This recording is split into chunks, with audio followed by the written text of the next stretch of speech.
Maliit man ang tingin ng mga iba sa atin, huwag nating walain ang layunin ng Diyos sa buhay natin. Gaano man kalaki sa tingin ng iba ang higante na sa harapan mo, pero ikaw ay nakatingin sa Diyos na kasama mo. Yung kanilang nakikitang higante para sa iyo ay maliit lang. Bakit? Hindi ka nakatingin sa higante, kundi nakatingin ka sa Diyos na kasama natin, mga kapatid. That's why malakas na pwede mong sabihin, hindi ako natatakot dahil kasama ko ang Diyos. Amen.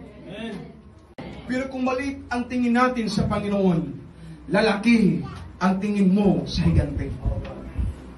Ulitin ko. Sino sabi kahapon? Nakakatulad ng magnifying glass. Pag ikaw ay nakafocus or something that you are focused on one thing, pag yan ay malaki sa tingin mo, ay talagang malaki yan. Yan doon ka lagi nakafocus, mga kapatid. Nandyan ba kayo? Kaya kung ang ating focus nasa Panginoon, hindi mo pwedeng sabihin, Lord, hindi ko na kaya ang mga pagsubok na ito. Kundi may confident ka nang sasabihin sa Panginoon, Lord, alam ko, hindi mo ko pabayaan. May nakaharap ako ngayong problema at mga pagsubok, Panginoon. Pero alam ko, Diyos, ito'y mga hadlang, ito'y mga circumstances, ito'y mga distraction lang sa aking pag-focus sa Panginoon. Pero hindi ako nakatutok sa mga bagay na ito. Kundi ako'y nakatutok sa kayang gawin mo, Diyos. Kung ako'y nagtagumpay sa nakaraan ng mga buwan, kung ako'y nagtagumpay sa mga nakaraang pagsubok, ako naniwala, Panginoon, na ito'y naging dahilan ko na magpapatuloy dahil buhay ka na Diyos na aking pinaglilingkuran. Kasi kung maganda ang dahilan at magapangyarihan ang dahilan at kung yung naranasan mong dahilan ay dahil sa Panginoon, sino ang pwedeng makapigil sa iyo? Wala, mga kapatid.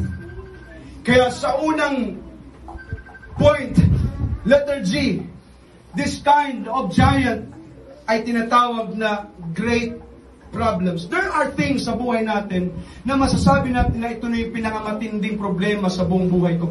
Did you feel that? Na-experience, naranasan nyo yan? Nasasabi mo sa sarili, ito na yung yatang yung pinakamatinding pagsubok na ranasang buong buhay ko. But you know what? In 1 Samuel chapter 17 verse 45, then David said to the Philistine, Thou comest to me with a sword, but I come to thee in the name of the Lord.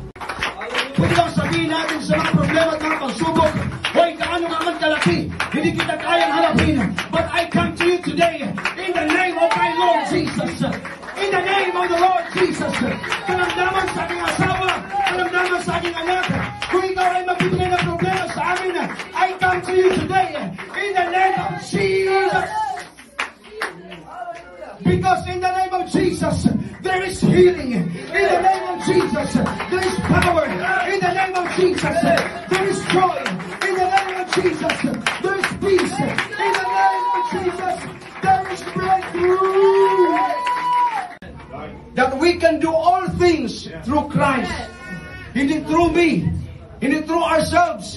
We can do all things through Christ who gives us strength.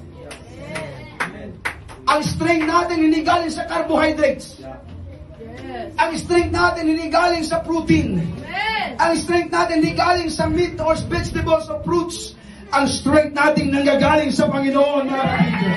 I can do all things through Christ who gives me strength. Na kahit minsan wala kang kinakain, minsan nasa fasting ka, but you can do all things through Christ. Minsan may kawalan, minsan may pagsubok, but you can do all things through Christ. Dahil si Kristo ang nagbibigay ng... Na wala tayong kinikilalang ibang pangalan, mga kapatid. Wala tayong ibang sinasambang ibang pangalan sa lugar na ito. Kundi ang pinaglilingkuran natin, ang ating sinisigaw na pangalan, ang ating sinasampalatayanan ay walang iba. Ang Panginoon Diyos natin, ang Ama, ang ating Hari ng mga hari, Diyos ng mga Diyos, the everlasting God, and His name is Jesus Christ. Come on, sabihin mo sa salitang Jesus. There's power in the name of Jesus. Come on, by faith, sabihin mo, Lord, in the name of Jesus, I rebuke the great enemies. I rebuke the great problem in the name of Jesus. I rebuke the intimidation, Lord. I rebuke the spirit of attacks of the enemy in Jesus' name. I rebuke the negative thinking in Jesus' name. I rebuke the temptations in Jesus' name. I rebuke the